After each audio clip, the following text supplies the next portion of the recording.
This is Hidden Killers with Tony Brueski. Here now, Tony Brueski. You may have seen the YouTube video or the TikTok video or whatever you want to call it, the video of this guy, Jesse Butler. He's the teenager in Oklahoma who is a free man, who in early 2025, Stillwater police and Payne County prosecutors filed 11 felony counts tied to two 16-year-old girls. SA by instrumentation, attempted SA, S battery, and multiple counts of assault and battery by strangulation. One victim was choked to unconsciousness. The other needed neck surgery after doctors said a few more seconds she would have died. That was his idea of a romantic night out with the girl that he supposedly was in a relationship with.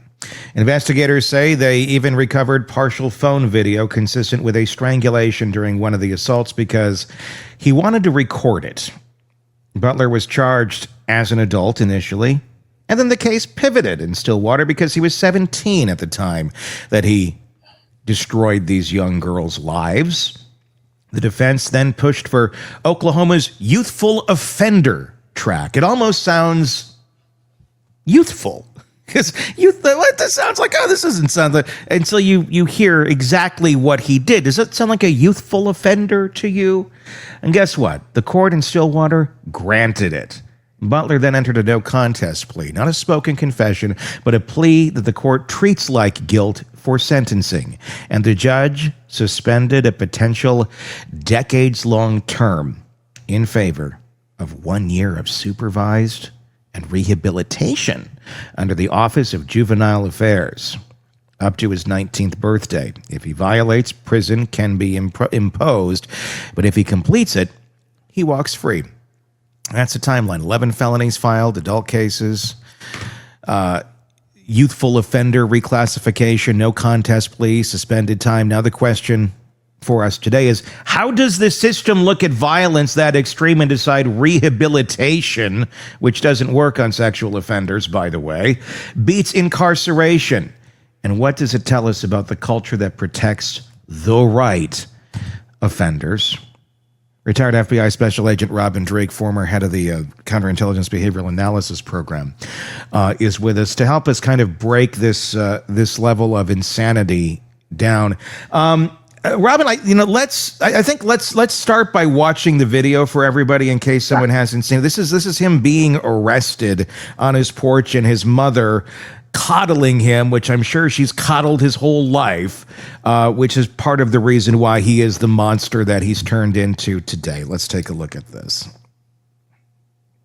This is what's gotten everyone so incensed. Well, okay, it's fine. It's not locked or anything, is it? Okay, so can you tell him what you just told me, or? Yeah, so we're here, we're obviously going to place you under arrest. There's a warrant for your arrest. We're going to take you to the jail. I told your mom that she can contact a bondsman, and you shouldn't be very long, but there just is a process for paperwork and stuff. But right now you do have to come with us, and I do have to put you in handcuffs, so turn around for me. You have to put him in handcuffs? You know what it is. It's okay. Yeah. I'll get you out. For me? Alright. Stay silent. Rick knows about this. Candy's on this. Dad's on his way. We're coming to get you, okay? Stay strong, okay? Say your prayers. Okay, so he's going to go right to the city of Stillwater jail, and if you'll just contact her, then she does this all the time. She knows what to do. Yep. Make sure Okay. she knows Stillwater Police Department, not county. Yeah. Stillwater Police Department. Yeah. On Lewis. Yeah. Yeah. Let them know that perfect. we're the ones that picked him up. And They when don't- we say we are Stillwater PD. Stillwater PD. Yeah. Okay. That way they don't think he went like straight over and over with the county. Awful experience with a child. Okay, and spread your feet for me. Nothing on the side. Let's just, So that's the video that kicked it all off, that really incensed everyone. Now that they're seeing the coddling, do we need the cuffs? and we know the reality of what he has been charged with and what he pled to and what he basically got away with. What the hell did we just watch happen there? Well, we just watched him taking a few minutes to come out because the mother had to take the friggin' bubble wrap off of him as he walked out the door. We're watching what I call the affluent bubble of invincibility. I just covered another case very similar to this with this Nepo kid kind of thing that's going on, the nepotism these aren't helicopter parents. These are snowplow parents that have wrapped their kids in bubble wrap and with zero guardrails, and they just are managing their kids. Like, I mean, didn't he look like a pet? I mean, she's literally treating him like her little dog that's being taken away to the vet. Yeah, because it's that kind of level that she's keeping him at such an infantile level that he's got the accountability of a 5-year-old, for any kind of actions. It just, and that's a good analogy. That's a good analogy, like a pet, because at the same point, she also seems to be treating him with the same sort of regard you would have for your pet when it goes and humps the dog down the way. Yes. It's like, stop, just stop. Come on, let's go home. Let's get some food, because it's a dog. This is a human being. Yeah, no. Her son that went and did this to 2 other 16-year-old girls, strangled them, almost one to death. And he wanted to videotape it, because I'm sure he saw it on the porn tube somewhere. And she had, it's mind-blowing. Yeah, and that's the thing that really, the first question I asked in my mind when I'm watching this is she's got to know what he did, because she's being arrested. She's not protesting it. And then I always, as you know, and the audience knows, I do this deep empathy things, like put yourself in those shoes so you could actually ascertain best your ability, what your reaction would be in that moment. I'm having a struggle to figure out what my reaction or my wife's reaction to be if one of our kids was walked out of the house like that, to kind of gauge her reaction, because I'm having a hard time understanding, like you said, her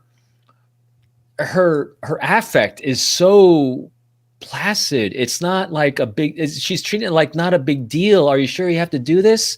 He just got charged with raping and almost killing 2 girls. Oh my God. So the last thing you'd imagine, okay, so I'd imagine her being a mom and her son's being accused of this. Okay. But there should be, I'm expecting some level of disgust, some level of contempt, some level of shock and awe. So we're not seeing any emotional affect to her, except they're taking her little pet away. Just isn't that was really what was kind of striking me, is her demeanor was just off of what I expect. I don't know what I would expect, but it wasn't that, and that's why I'm having a hard time wrapping my head around it.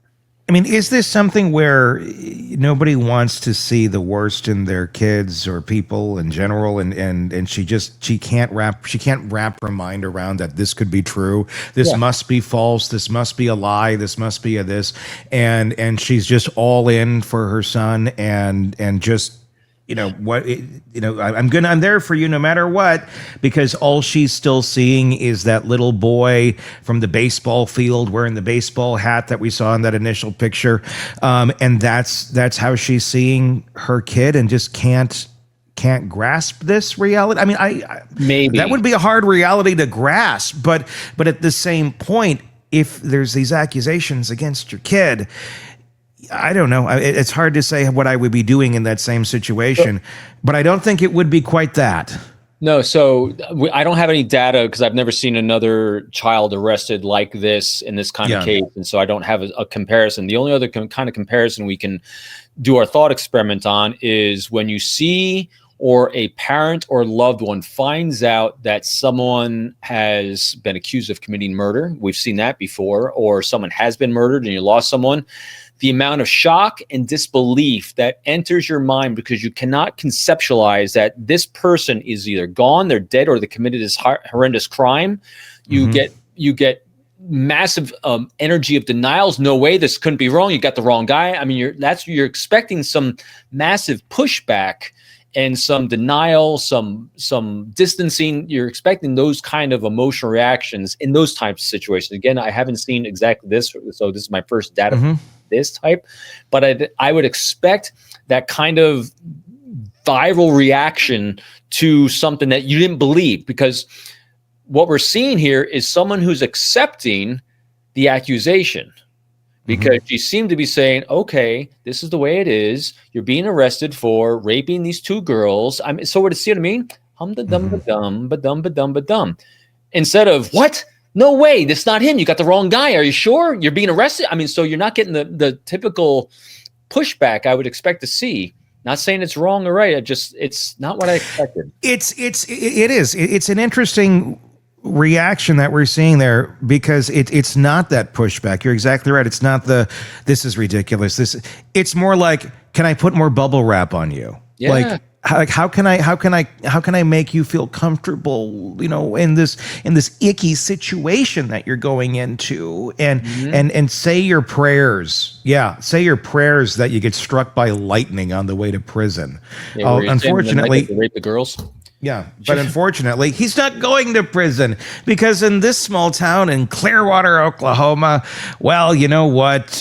Power is everything in a lot of ways, especially when it comes to sports.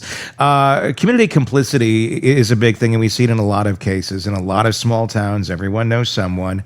How do you think that social web silently pressured the DAs and the judges in this to find compassion when the defendant came from this family that had some connections? I mean, we know the accusations and what they are, and what he pled. I mean, it's horrible. It's absolutely horrible. But somehow they decided, let's give him another chance, rather than, you're going away for 70 some years, buddy. Yeah. It's why? Because they literally are looking the other way in the face of the other two young victims in their community. There's so many things of this one, Tony. All the research I did, first of all, this is not victim-centered ethics that they're focusing on. They're focusing on perpetrator ethics. How to focus. I mean, look at this. We're not even covering the victims here. This is where the story is the victims, and they're talking about this little baby boy as they're treating him as he was the victim. He's the one getting the counseling. Did you know? I could not find where there's any court-ordered or court-authorized or paid for counseling for the girls. Yet he's getting it, and it's actually secret. They're not even disclosing the kind of counseling he's getting. I mean, so look at all the benefits he's getting for being the convicted sex offender. Yeah. And he's getting off with the sentence that could have been up to 80 years or 78. I mean, up to 80 years. And with good behavior, I think it would have gone down to maybe 10. And so, okay, you don't throw the full book at him, but they went to the bare minimum. And so, Tony, here's the thing that I found the greatest travesty when I'm looking at this. I stand in line for the greatest on this one. There's so many. Yeah. The judge followed the law. This is the law. So when you want to have those outside observers come in and say and go for overturns or appeal or anything, there's nothing to grab onto that's legal that was done wrong. And that's what is we need new processes here, because, and I'm sorry, I'm on my rant on this one. The oversight of judges in cases like this, because I then dove into the judge, as you know, because you and I were going back and forth on this so much last night, because you uncover one rock and you're like, wow, the hole was so deep.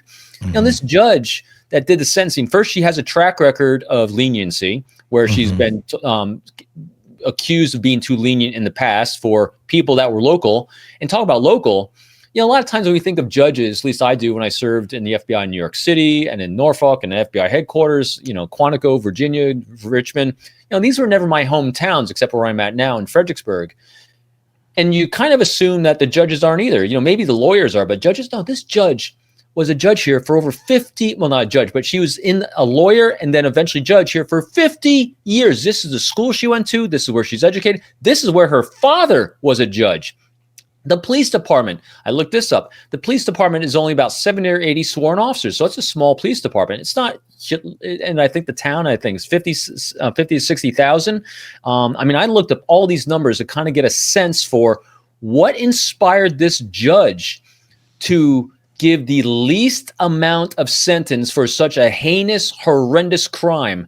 And that's why. And I looked up, there's no studies done that talks about the biases of judges that are local in cases like this. But here's where there is there's conjecture on, they say, is that judges typically overestimate their objectivity by roughly 80 to 90% in cases just like this. So she thought she didn't need to recuse herself. Meanwhile, the rest of the world is saying, what the friggin' hell? It's shocking, and the thing is, she did follow the law, but she had a choice, and the DA had a choice as well. The DA and the judge didn't have to say, "Well, let's see what other options we have here." Oh, this youthful offender, he technically qualifies. Yeah, technically, but it doesn't mean you need to apply it here. It's not like he went and stole a M&Ms from the Walmart or something. It's not like this is a light crime or something that is victimless or something of that nature. We're talking about essaying two girls and then strangling them, one nearly to death, requiring surgery. It's not even negotiable what took place here. This is not a he said, she said. This is a convicted felon that, well, because he was 17 and the countdown's on, less than 365 days from now, you'll technically be an adult.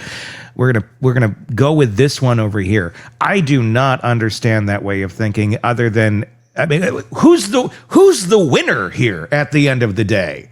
Other than the felon. I mean, this is like, it looks horrible on the judge. It looks horrible on the DA. It looks horrible on the family. It looks horrible on every person. The only winner you have here is the rapist. Yeah.